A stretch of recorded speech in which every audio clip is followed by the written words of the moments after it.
why I'm still here. I'm glad. Me too. Glad you're still here. Okay, so that's Jamie. So now I want to open it up to questions because everybody does it differently. Everybody has a different story, but Jamie's here. He's given us this time, so now's your chance to ask any questions you might want. David Binkley. Alright, so. David, come here. Alright. Get over here. Pull up a chair, David. This couch is not going to move. No, they can't see you. Oh.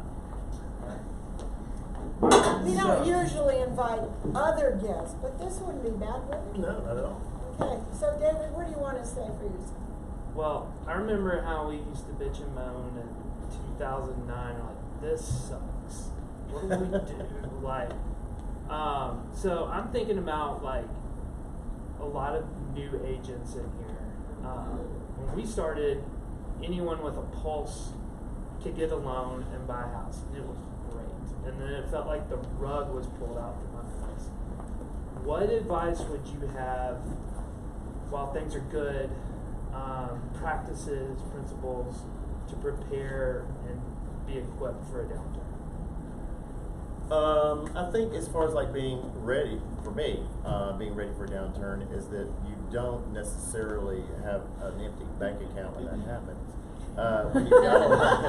When you got a lot of free time, when the downturn does happen, you really realize, or you really kind of work the systems before that you had that you sort of like put, to the side, pull those back out.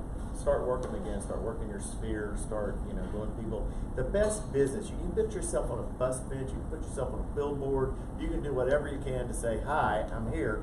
But the best thing you can do is just, meet one-on-one with somebody, ask them for a referral. Do it over a cup of coffee or a lunch. That kind of thing. Start working the sphere again. I mean, in a downturn, and then, try to find new sources of business. Can you do that, David? I want to know what he's doing. This is one of the smartest men that's ever worked here. Let me tell you. When David Binkley has got such an eye about things, I remember saying this to you, I think I said, that's one of the smartest guys I've ever met. And this was when you just started. Yeah, you didn't even have the beard. It just was fluffy. You didn't look like Henry VIII. No. Yeah. No, I mean, I came here on fumes, and like, you're one of my first friends I met, and I didn't know anybody here. And we would be back in the back corner, and that's where you said it, and I think it's the best thing this building and company has to offer is the people that run these halls, and that's why it's important to show up and be seen and network and bounce ideas and have friendships. I mean, Mary Frances has been a big impact on me, and that was because of you. Right. It's just the trickle down effect and showing up, and that's something you do all the time. You're just here. You have an office. You can't. A presence is the most important thing you can do when you're learning, when you're getting to know, when you're getting in this business. It's easy to say at home, well, I'll sleep till 9 or 10 o'clock, but it's not. Just get in here. It's your job. Like I said before, it's your job. Treat it like that. So you'll be here 8 to 5, 9 to 5, 8 to 4:30. You can still have fun. Don't get me wrong while you're here, but be here because you're going to hear something. You're going to hear somebody doing a deal on the phone. You're going to hear words that you've never heard before. You're going to see experiences that you would never see if you're at home doing laundry. So the thing is, I mean, and let me tell you, sometimes if you're working from home, the laundry can start looking good. And I made the mistake of going home once, thinking, well, I can do better at home than I went to pay for the da-da-da-da-da-da. And I'm thinking, this is crazy because, Oprah, I mean, what am I doing? Oprah's got View. The View. What are you people saying? Any more questions? Yes. Thanks, Dave. You don't have to leave. Sit. Sit my thing. Oh, no, but you might have a word of wisdom. I'll be in the back. So I'm a, see how to put this. I'm just wondering how you feel about, so I'm a teacher, and I'm also, I kind of, to think smart, work smarter, not harder, because, I'm teaching during the day, So it's like, I thought of things, I don't know how you feel about like people that also do it on part-time, yeah. So what I feel is like, if you do it part-time, if you know how to stick really, really strong to your niche and your like, who's your target market, I think it can be done effectively. How do you feel? 'Cause You mean doing it full-time and doing part-time? Yeah. well, it's kind of a full-time for me too, because I do kind of like 2 full-time things, but the teaching is like a relief. It's like, and it's a chance to build my sphere, it's a chance to kind of develop ideas like, who So can I think what you're saying is, can we do 2 things, like Yeah, be I just- wholly? I think you can do 2 things. I don't think you can do both to the degree that you probably would be wanting to do it. I think a part-time, sometimes you have to do that because you have to have a job in order to have an income before this job really kicks in. I just think you have to make that decision sooner or later. Am I going to teach or am I going to be in real estate? Because by teaching, you're missing out on showing property or this, that, and the other. And I'm not saying that you should quit your job at all. But what I am saying is that maybe if you don't have a big sphere built, and if you're not from Nashville or have sort of a name recognition here in town by a sphere of influence that you've already, woven together, that you have to sort of like get on a team, with another agent who's already established, is doing a lot of things, who be a buyer's agent, be a listing agent, and do things that maybe you're not going to make as much money doing at first, but will, give you sort of like a clientele that you can. Yeah, I think you have to decide which thing is eventually your passion.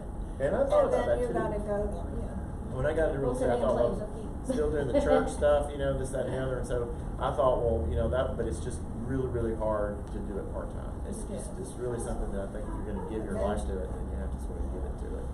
Any other yes, Andrew? Well, to piggyback on that, and I know obviously you say that a lot of people in your sphere were your clients and are your clients, like, what's your evening routine? Does your phone ever turn off? How do you deal with late night phone calls or texts? Are you available till what, Pretty much. If it's somebody if it's a number I don't recognize, I probably don't answer it after, 7 or 8 o'clock. And usually I don't get phone calls in 11 or 12. That's just, I don't know anybody that do that. But the deal is, if it's somebody within my work that I know, and I'll answer the phone for sure. I mean, I don't have a family, so I'm not that oriented into the sense where I have to say I'm off at 5 o'clock. I have to give time to children, or a wife or a home or this, that, and the other. I'm pretty much a lone agent.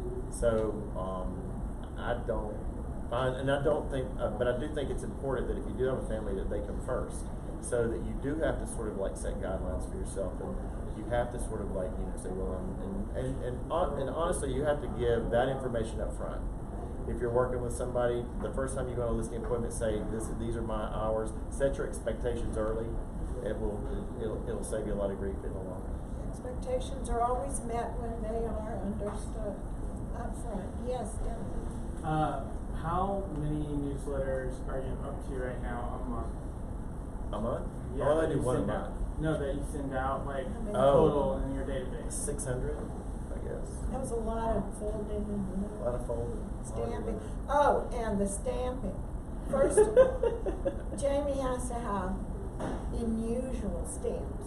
He goes to the post office and buys these stamps that everybody wants to cut and save because they're out there. They're beautiful. It's just another quirk. I mean, it's one of those things where, you get forever stamps, but they, come out with a different stamp every month. So, the Hillsborough people, they hate me. Because when I come, because if there's a line, they know that I'm just have to sit there and look and let me see this one and this, that, and the other, and the line just won't anyway. So his stamps, and not only the stamps, but I learned they have to be put on completely straight, right? You can't have sort of a turned stamp.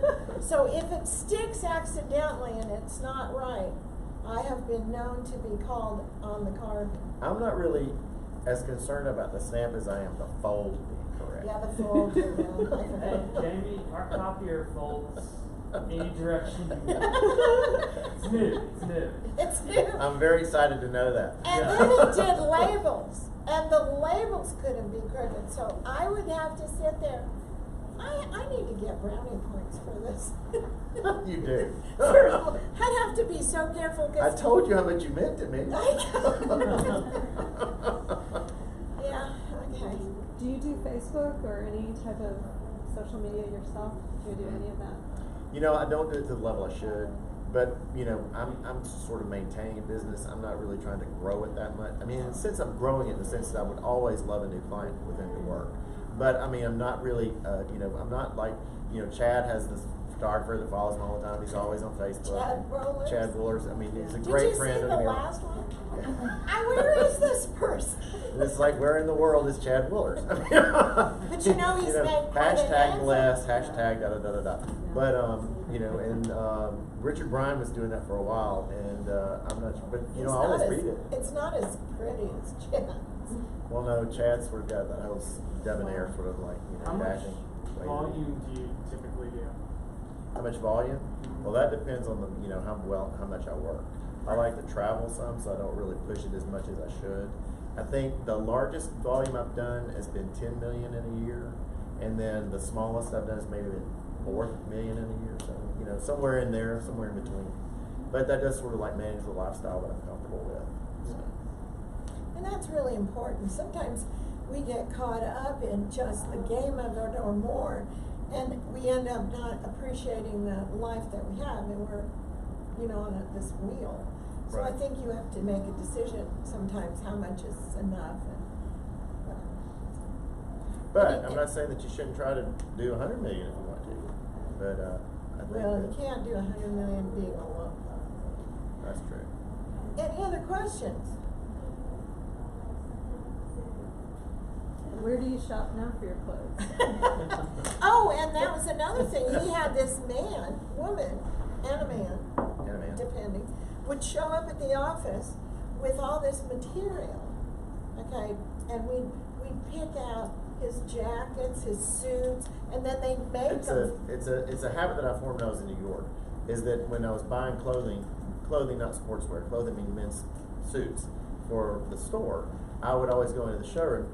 Let's say Armani showroom, they would have like, you know, 60 swatches in every different class range. It could be class 1, class 2, class 3. Well, every time you went up a different class, you went up about $300 or $400 in price. You know, you've got into your cashmeres, your Laura Piana knits, all this other kind of stuff in suits. Dressing or clothing dressing now for men's suits is a lot different now because they're so active. Most men go to the gym. They make the fabrics have stretch in them, this, that, and the other. So I always like to pick out what I'm going to wear. And if I go to Nordstrom, and that's okay to go to these stores and buy things off the rack you want to. I'll use Tom James pretty much for clothing. That's who I use now. And if I have sportswear, I shop online pretty much.